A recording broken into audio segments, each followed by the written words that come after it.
Welcome to the Counselling Tutor Podcast, the must-listen-to podcast for students of counselling and psychotherapy.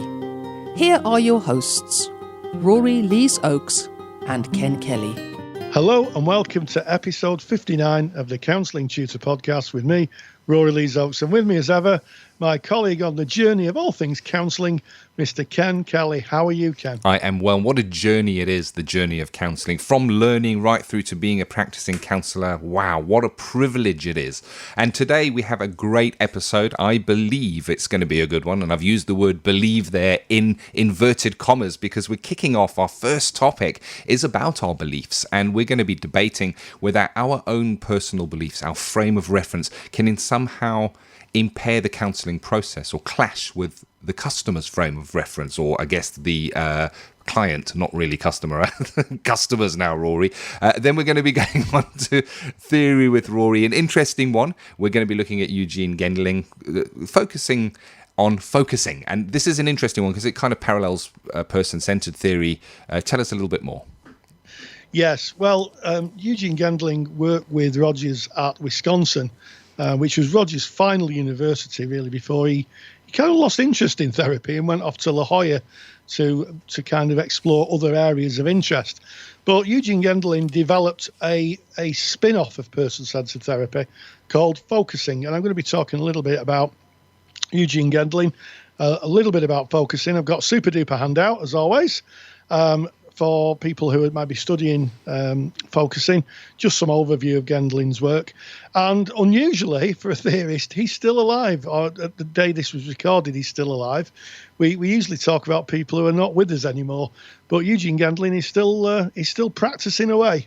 I'm looking forward to this one, Rory, and I think it's a useful topic because often we're called in the assignments to speak about the modern developments of maybe a modality like person-centered, and this is definitely a contemporary development in person-centered theory, so well worth getting that handout. And of course, we're going to be ending episode 59 today, as we often do, by debating a topic that has been brought up in our Facebook group, and it's one that kind of rears its head quite often, and it's about hitting criteria and how sometimes that we're learning and that we're putting in our assignments, it's sometimes tricky to understand what the awarding bodies, what the examiners want in their answers, and it's referred to as hitting criteria. So I'm looking forward to that one, and a great one if you write assignments. But kicking off with also a comment that came in from our Facebook group, Rory, and this is about our personal beliefs. Can you kind of fill us in, give us more? Yes, well, if you want to know what our Facebook group is, we could go to Facebook, type in Counselling Tutor, that's 2 L's, we spell counselling the English, British, UK way, and we're a closed group. We've got over 1,400 people in the group as it stands, and they're all interested in the world of counselling and psychotherapy.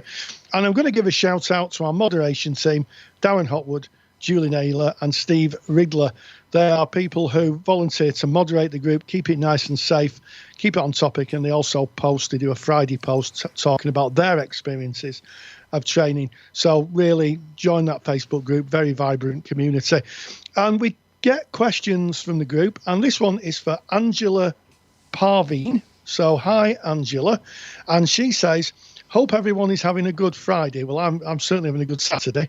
I'm looking forward to the weekend. I would be interested to hear how some of you guys would respond to this essay question, and maybe you can share examples of conflicts in practice.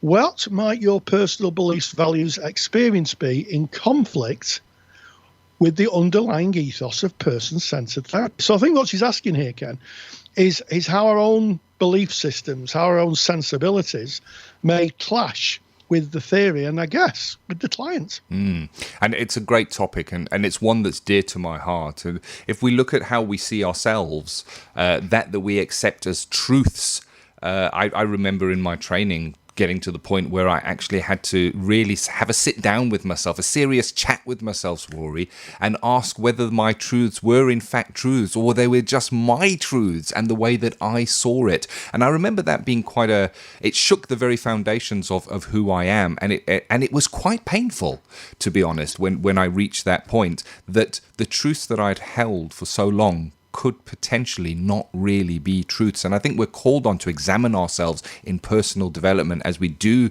that journey into becoming a counsellor. And that's part of it, looking at our self-concept, how we see the world.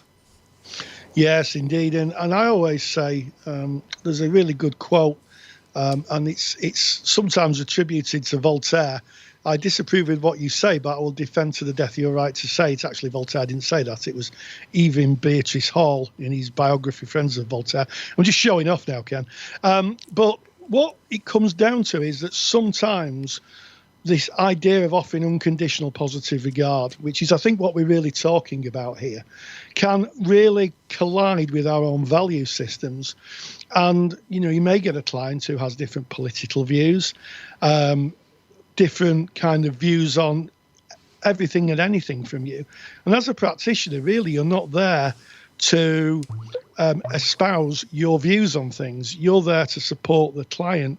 And it can be very, very tricky. Certainly, if you've got a client who may have some quite, shall we say, different polarity of views from you. And I'm thinking of all that's going on in the media now regarding what's going on in the world, Islam, and the views on that, and there's some very extreme views, and that can be a very tricky place to be, I think, as a practitioner, Ken. I think you're 100% right there. Tricky indeed when our truths clash with that people bring in. I remember working in an exercise during my counselling training on what kind of clients would I struggle to work with. And I think that that's a good call out, and that we should all think about that. Who might you struggle to work with and why? Even in presentations, what may somebody present with that you would struggle to work with? And again, just looking at the media at the moment, it's the time of making this. There's been a lot of unrest and upset in the Houses of Parliament in the United Kingdom regarding sexual harassment, and in Hollywood, in the movie industry. And how might it be? Would you be able to work with somebody who came in that had been maybe accused of sexual harassment? Or would that conflict with who you are as a person? Is that so wrong that you couldn't work with that person? And these are things that we need to examine, because we don't know who may walk in that door, who may sit in that chair. And if somebody does bring something in that we're not able to work with because of our self-concept, what do? We need to refer them on to somebody who can. That's, I guess, respectful for that client. Yes, I'll certainly do what you did, Ken, which was take the very principled view of having a conversation with yourself and talking about realities, which reality, everybody has their own realities, and some people's realities can be a little bit skewed. But what I would say is one of the things that's sometimes not really touched on in training is by offering the core conditions, you're offering a version of a reasonable person. I think that's just so important, because you're being an adult, and as an adult, you're sat in front of the client and you're not colluding with people's beliefs. You're not espousing your own belief. You're just listening to them. And it might be, and I've seen this through the arc of therapy, that people actually change their beliefs, or people start to at least question them without me doing anything, because as they hear themselves speak, they're hearing their own truths. And as you said, Ken, they may say, I'm not quite sure if that is my truth. It's such a great topic and a great conversation. And I like that you linked it into that unconditional positive regard. And I think sometimes unconditional positive regard is misunderstood.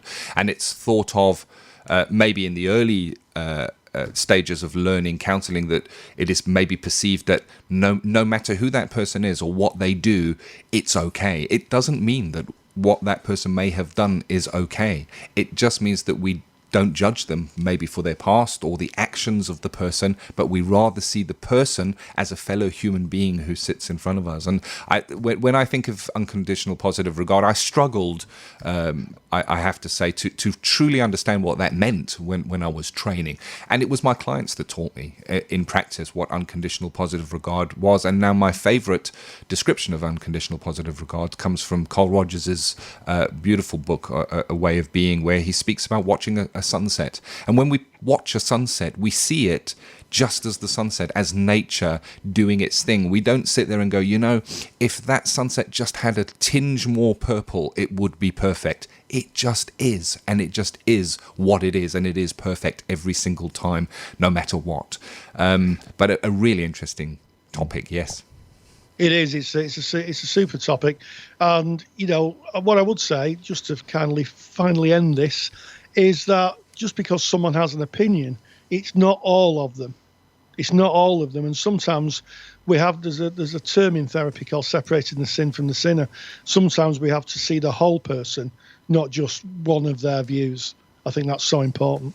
100%. Love it. And of course, that conversation can go on and on. Get into the Facebook group and continue that thread, because it's a discussion we should all have. And it's, like you say, Rory, we need to challenge ourselves on these. Moving on to Theory with Rory, an interesting one. We're going to be focusing on focusing. I like that. Tell us a little bit about what we can expect from this. Yeah, we're going to be looking at a theorist called Eugene Gendlin. And Gendlin worked with Rogers at Wisconsin, and Wisconsin was the final university Rogers worked at before he went to his spiritual home in La Jolla, California. And he worked with Rogers on what was called a psych project, where they were seeing if person-centered therapy would work with people with schizophrenia. And some of that research is out there, and it's very, very interesting. But through the arc of that partnership, Gendlin went in a slightly different direction, and I'm going to be talking about focusing, which is another avenue of person-centered therapy. And as Ken said earlier on, if you're doing a new developments in person-centered therapy, focusing would come under a new development. Without any further ado, it is Theory with Rory. Counselling Theory with Rory Lees-Oakes. So in this section, we're going to speak about the work of Eugene T. Gendlin and a theory that has become known as focusing. Gendlin was born in Vienna in Austria in 1926, and he died on May the 1st, 2017 in the United States. His family escaped the Holocaust and they emigrated to the United States while he was still a child. Gendlin was of Jewish heritage, and they had to flee the country, as a lot of Jewish people did during the Second World War. He studied under Carl Rogers during the 1950s and received a PhD in philosophy from the University of Chicago. So there is an interesting story about himself and Rogers. He was a student of Rogers and then became an associate when he qualified. And they both did research at the same time at the University of Wisconsin for a project which became known as the Psych Project. And the Psych Project was using person-centered therapy with people with schizophrenia. And Rogers was really interested to see if it would work. And there's still some research out there you can find. I think the research said that if someone was motivated, it would work. So that the schizophrenia side of it was really neither here nor there in terms of the therapy working. Obviously, it was quite serious for people with schizophrenia. But if people were motivated, there was evidence that it would work just as it would for people who didn't have schizophrenia. So that's kind of an interesting idea. Focusing is also a form of person-centered therapy. So I'm sure there are those of you who've watched or read the book, The Tribes of the Person-Centered Nation, and its kind of strapline is one nation, many tribes. And Rogers' work informs so many people. Natalie Rogers, his daughter, she went on to develop a form of art therapy, experiential art type therapy. Gendlin went on to devise focusing. Quite a few people went on. So for those of you who are doing, for some of your work, new ideas in person-centered therapy, this is it. Focusing is a new idea. It's a development of Rogers' ideas. And on graduating, Gendlin became Professor of Philosophy and Psychology at the University of Chicago. What very few people know is actually Gendlin's theories influenced Rogers. And the reason they influenced Rogers was because up till then, Rogers had got a lot of his ideas from the philosopher Søren Kierkegaard and the work of Husserl and Heidinger, hope I pronounced those right, who were phenomenologists. Well, certainly Husserl and Heidinger were. They were phenomenologists. In other words, they were interested in how, as humans, we experience the world and how it impacted on us. But Eugene Gendlin went a slightly different route. Yes, phenomenology, but he read a lot about a French philosopher called Maurice Merleau-Ponty. Now, Ponty had a different take on phenomenology. He thought it was a more felt, visceral sense. It wasn't just a cognitive or even just a general feeling view of the world. Remember, phenomenology is how we individually view our frame of reference. But Merleau-Ponty believed it was a real deep emotional bodily function, that we felt it in our body. And in fact, there's lots of people who've gone on to develop that idea. And of course, one of those theories based on phenomenology is, of course, Gestalt, which has, as we'll see as we go through, some of the same ideas.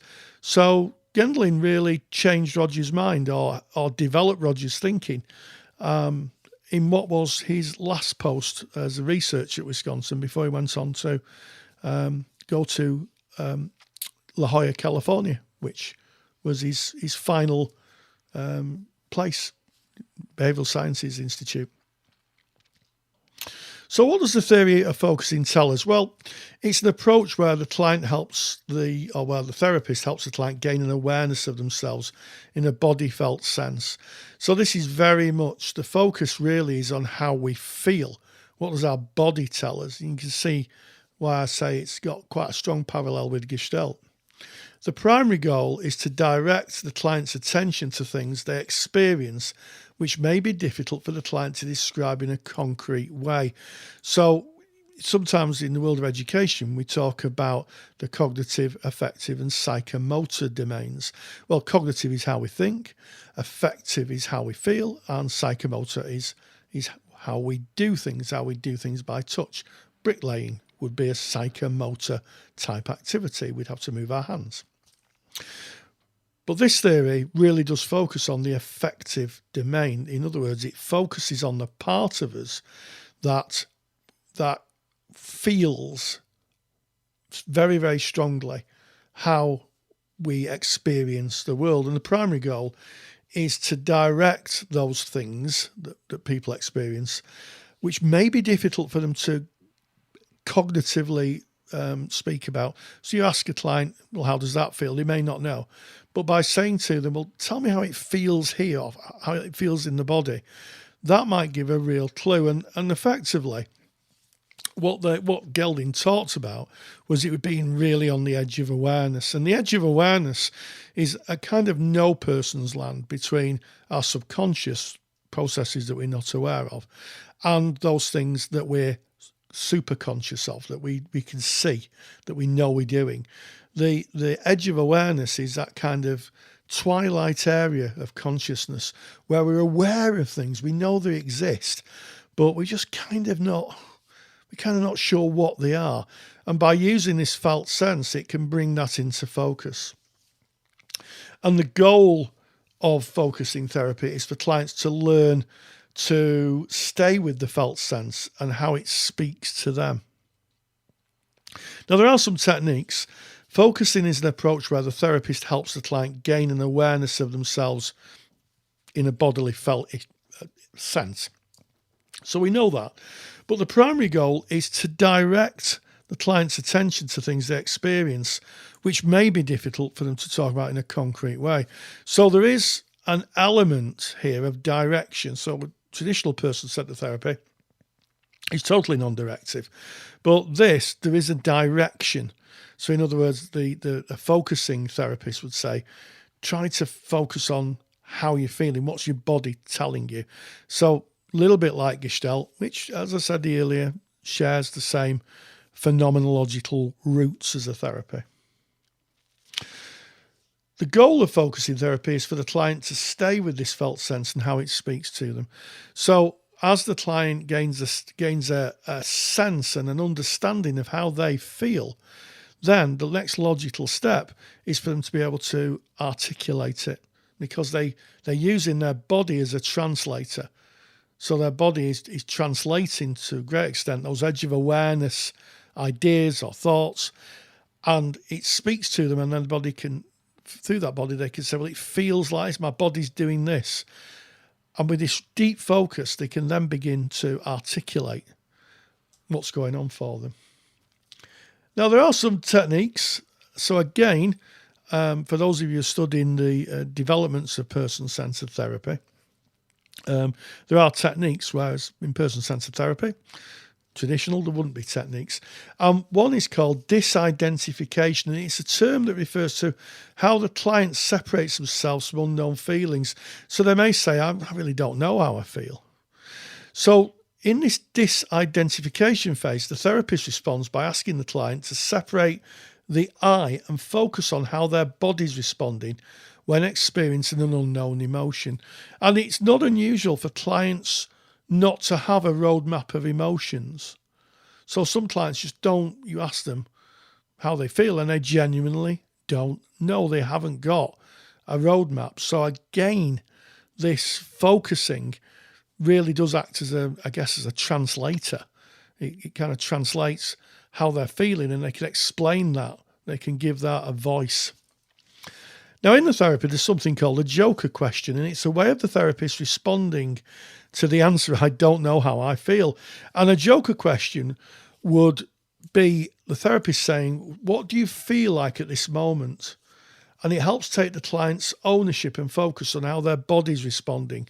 So instead of saying, how do you feel, and waiting for a cognitive response, one from the brain, they ask for a body response. And then the client talks about how their body's responding.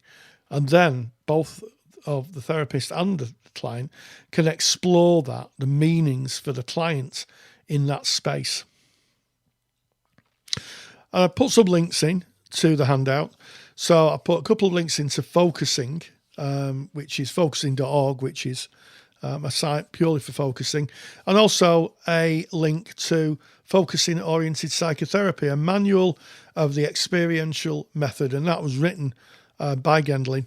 And you can go to the page of the book on Google Books where it kind of talks in his own words about therapy and its theory. Thank you very much, Rory. Really, really interesting. And of course, if you want to get Rory's super duper handout, you can do so by just going to our mother website. That's where you can find out more about Counselling Tutor. And that is, of course, counsellingtutor.com, 2 L's in counselling, UK spelling way. And when you get to the website, just click on the podcast tab. It's right at the top in the menu. And you go down to episode 59. All of the show notes are there. Everything we've spoken about today is paraphrased and written out, and you can download Rory's super duper handout on focusing right from within that page. And of course, if you are a member of the Counselling Study resource, then that has already been added to the Handouts Vault for you. And if you're a Handouts Vault member, you just jump in there and you can, of course, access that handout anytime you like. So moving from focusing on to hitting criteria, Rory. Yes, I can hear the collective boo as boo criteria. And we're grateful again to Anita Ginge, who is one of our Facebook members. And she said, I'm currently doing level 2 certificate in counselling skills. Fantastic. What a great start to a counselling career right at the beginning of your journey. And she says she's enjoying discovering my true self and finding the journey very interesting. I am, however, growing a dislike for criteria. Sometimes I feel it could be worded differently. So I just wondered if it's me or if it feels this way. Well, the answer to that is, yes, it does feel that way, and it's not you. I can disabuse you of that. I've never met any learner in my career as a teacher who went, oh, yippee-doo, it's criteria. 100%. And, you know, we say this often. I'm going to say it again. Very often, people who come to study counselling do so not through the traditional academic route. It's unlikely that you might, and it's not never, but it is less likely, I guess, that you may go to college and then go to university to study counselling straight away. Usually you go out, live some life, and there's something that happens in life that may call you towards counselling, or you get an interest out to be called into counselling. And so often, if you've been away from the academic world for some time, the criteria can be like a foreign language, Rory. It can be a foreign language. And I think it's worth remembering that a lot of academia is about accuracy. It's about answering the question. I'm sure some of my former learners cringing at hearing that, because that's what I used to say. It's about answering the question. And what I would be inclined to do is have a look at the criteria. And there are a number of useful resources on the net, things like what's analyse, what's evaluate. On level 2, I suspect it'll be list, explain, define, describe, because you usually yeah, that type of thing. But having said that, I seem to remember I wrote a few years ago a key to criteria, Ken, and it's in the CSR, isn't it? It is. So what is the CSR? It's the Counselling Study Resource. So as you know, Rory and I put out a ton of free materials. This podcast you're listening to now is part of that we give out, and we do that because we care and we want to do this. But we also do have a paid for section of Counselling Tutor. It's called the Counselling Study Resource, and within that there is a whole assignment support section, and within that there is a book that Rory wrote on, I guess, doing better in your assignments, and it covers criteria in depth. I've got it in front of me here, and it's kind of gives you the definition. It decodes the criteria into easy to understand language, and there's words like account for, analyze, assess, argue, comment on, compare, contrast, criticize, define, describe, discuss, evaluate, emulate, explain. It's all of the stuff that you might see: interpret, illustrate, justify, outline. It's those criteria words that are often used in academia, and then a bit of a paragraph explaining what they actually mean by that. So if you're a member of the Counselling Study Resource, pop into the assignment section and go and download this book. It's under assignment resources. And if you're not a member of the CSR, you're wondering what that is, we'll give you the link at the end of today's program. But you know what I often hear, Rory, and when we were lecturing together, I heard it from the learners, is that it almost feels like the criteria are these hoops that you have to jump through, and very often the criteria can seem so far removed from what counselling really is, where it's two human beings sitting in a room and connecting on a deep and meaningful level.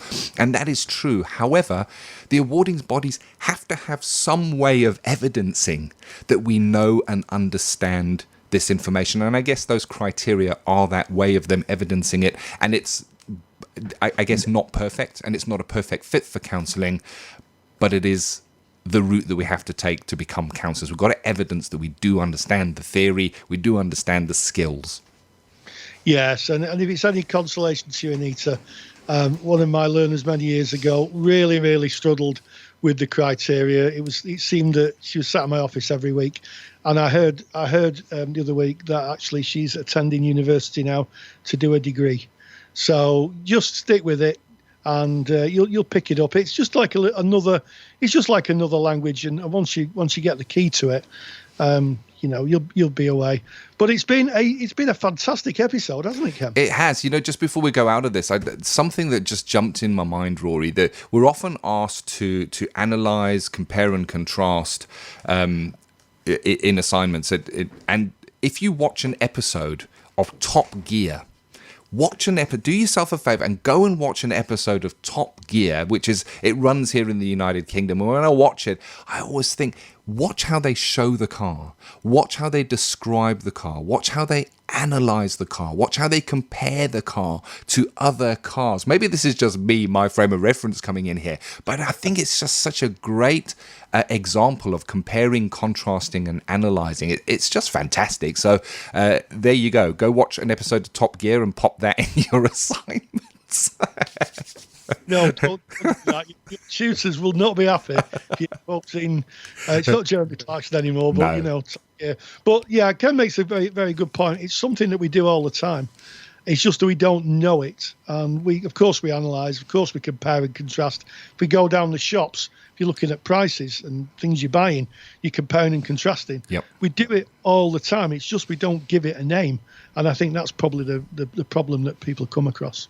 So episode 59, we started off by looking at our personal beliefs, how that may clash with the counselling process. Theory with Rory, a really good one and great for those assignments where you're asked for contemporary developments in person-centered theory, where Eugene Gendlin was discussed and, of course, focusing. And then we ended on looking at that elusive criteria that needs to be hit, that foreign language, and that I guess once you understand what that language is and you've got that decoded description of it, it starts getting easier and easier. I liked that example you brought, Rory, of a student who really struggled with that and who is now in university and I guess used to the new academic language. Yes. So the key is stick with it. She did. I've got great respect for her. She really did stick with it. And, a great respect for a lot of people who come through the vocational route because maybe like myself and Ken, you're second chances. People who've maybe didn't go straight from school to university but have found a different way of exercising your intellect and your passion for the work. So, congratulations to you. And as always, as we say at the end of these episodes, stay grounded and stay safe. Take care. If you enjoy the topics and handouts here on the Counselling Tutor Podcast, then you will love the Counselling Study Resource. CSR was built by myself, Ken, and Rory Leesoaks to give you the support you need during your counselling studies. So get access to the world's most comprehensive collection of resources aimed at supporting you in your journey to become a counsellor. Take the stress out of your studies by visiting counsellingtutor.com/CSR. That's counsellingtutor.com/CSR. Thank you for listening to the Counselling Tutor Podcast. Find the show notes for this episode on our website at www.counsellingtutor.com.